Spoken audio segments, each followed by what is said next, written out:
Hello, everyone. My name is Alex Ford. I'm a theater teacher in Chattanooga, and I am joined today with Macie and Jonah. Will you guys say hi?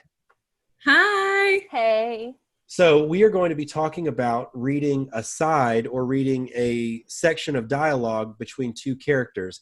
And when you have a side, usually you have some time to prepare, which is nice, but you don't always have time to prepare with your scene partner. So, in this situation, Johnna and Macie, I gave them this script a couple of days ago. I hope that they maybe looked over it once or twice, not a lot in preparation, but they have not read it together. This will be the first time that they're reading it together. So this is an experiment and a lesson in being able to read with someone a scene that you have not read with them before. And so before I do, I'm going to ask them to introduce themselves. So Macie, would you introduce yourself?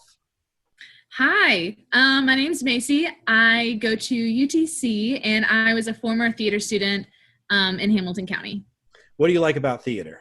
Theater was where I found a place to be myself and express and kind of like hone in on all these emotions that I was feeling, but also put them together in a way that would be impactful or at least expressive to other people. My entire life, I've always been a storyteller, and I think that theater was just kind of how I got into expressing that in my everyday life. Awesome. Jonah, would you introduce yourself? Sure. Hey guys, I am Johnna. I am a current student at the University of Tennessee, Knoxville, and I am a former theater student in Hamilton County. Jonah, what is it that drew you to theater? I think what drew me to theater, so a lot of my family members were involved in different forms of theater, and I think I kind of saw how much they loved it, and they really demonstrated to me what it was like to really be passionate about something. And so I think whenever I got to the age where I could participate in theater, I really wanted to see if I could find my place where I belonged and be that passionate about something. And I think that's something that I really did find. And I think the people that are around you when you do things that you love really impact your experience. And I had a great theater company where I was. And so I think that was just another reason why I fell in love with it. Amazing. Awesome. Well, thanks again, ladies, for doing this. I will tell everyone that you two were in school together and you did do theater together. You shared the stage many times. And so hopefully that will assist anytime that you know the partner that you're reading with or you've done it before, you're going to feel a sense of trust. And that's important also. But sometimes you don't have that privilege. Again, sometimes you might be reading with a complete stranger. And so you have to show that you have chemistry or that you have the ability to listen and pay attention to the other person, even if you don't know who they are. And so today you guys are going to be reading a scene. This scene is between Juliet and Ophelia, who are unfortunately very dead Shakespeare characters.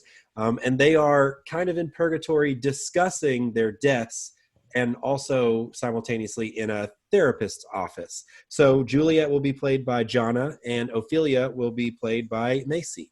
Whenever you guys are ready.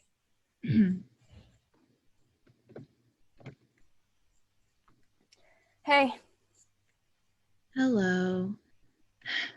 are you okay? Sorry, I don't like this. This chair? Dr. Jody, Gotcha. She is very annoying you don't like her? since the very beginning. I thought everybody around here liked her. You'd think she'd cured cancer the way they talk about her in the commissary. I know. She's the best. She's so helpful. She got me to opened right up like a flower. I hate that one. Oh. The one in... We haven't met yet, have we? No. Not officially. I've seen you around. We're always around. We don't have very many places to go. I can't believe we haven't met officially. I don't really socialize. Right. Me either. Sorry. I'm Ophelia. Juliet Capulet. Nice to meet you. Officially. Right. So, did you... Oh, yes. Me too. Really? Really? That's how we got the golden ticket to Loserville. I guess. So, how did you... Drown myself. Got it. Knife in the stomach. Ow, really? Yeah. I wasn't really thinking. I just kind of... And then it all just kind of... It seems so stupid now. Tell me about it. I went mad beforehand. 1 second I was in the East Hall, the next time underwater. Surprise! You're not mad now. No. I see everything clear as a bell. I see a lot of things clear as day. A lot of things. A lot.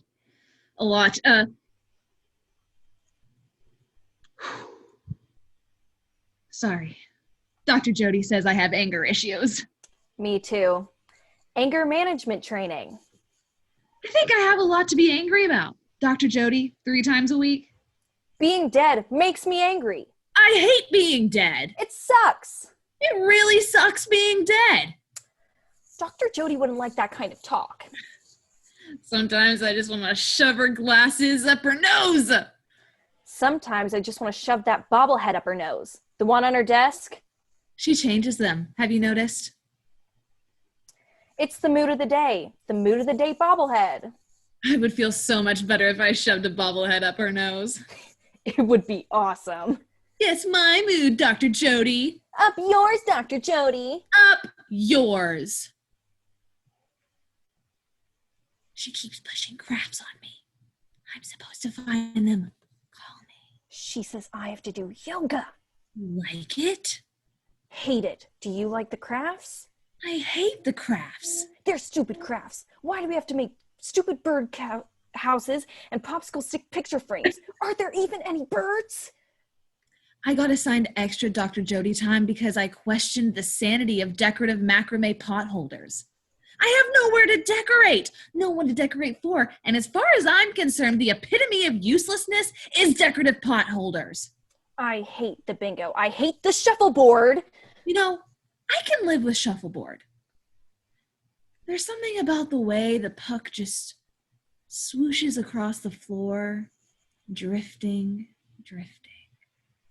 It's peaceful, mesmerizing. Swoosh. But then I remember what happened to me, and I get angry all over again. You can't let go of the past. I hold the past with an iron fist. A death grip. A post-death grip. Dr. Jody give you that? The let go of the past speech? Weekly.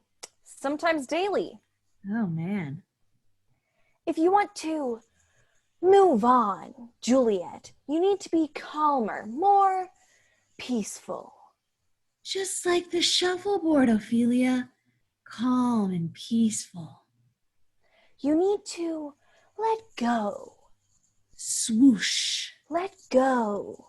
Swoosh. Let go of the past, Juliet. Maybe I hate shuffleboard.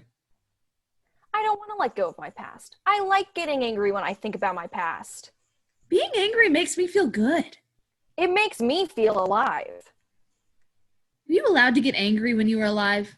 For real alive? Never. Me either.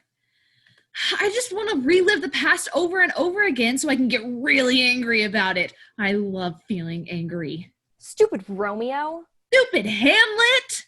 Did you go mad over a guy? I got a twofer. There was a guy, and I was being manipulated by my dad. My dad said I had to marry a guy I totally didn't want to marry, and when I said I wouldn't marry him because I'm already married to someone else, he freaked out.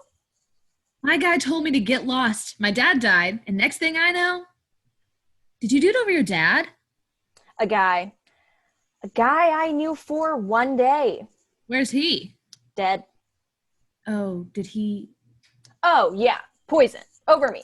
Supposedly, he loved me so much he couldn't live without me and took poison over my dead body. That is supposedly a big heap of love. So he's here? Oh no, he moved on.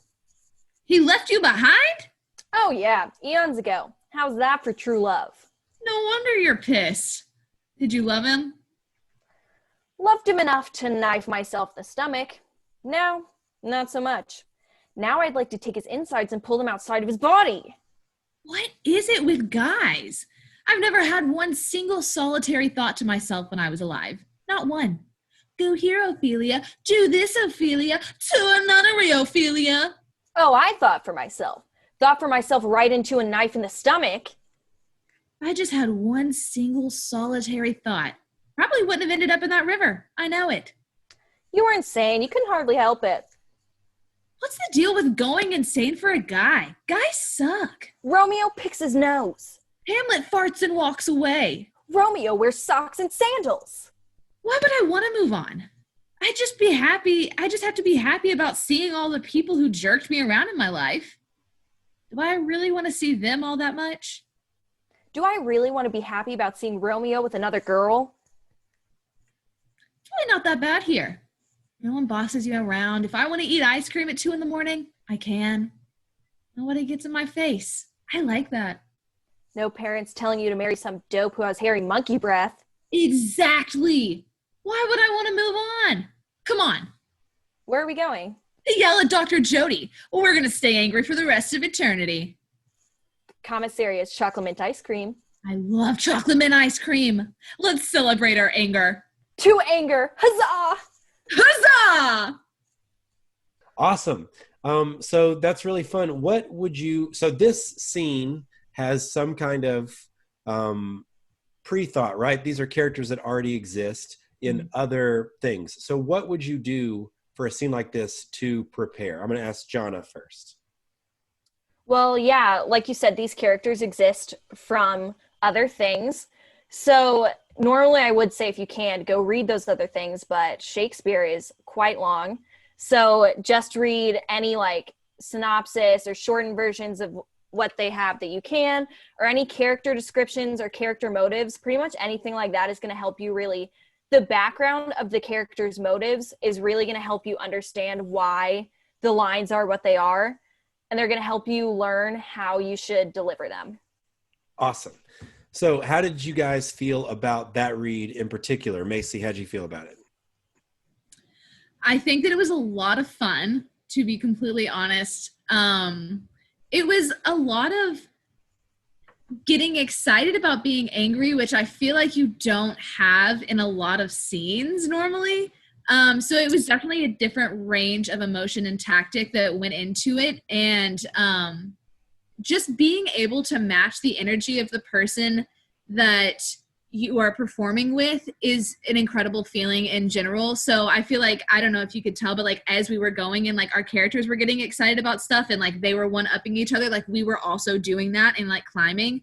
So it just feels really cool to have all of that energy in a scene.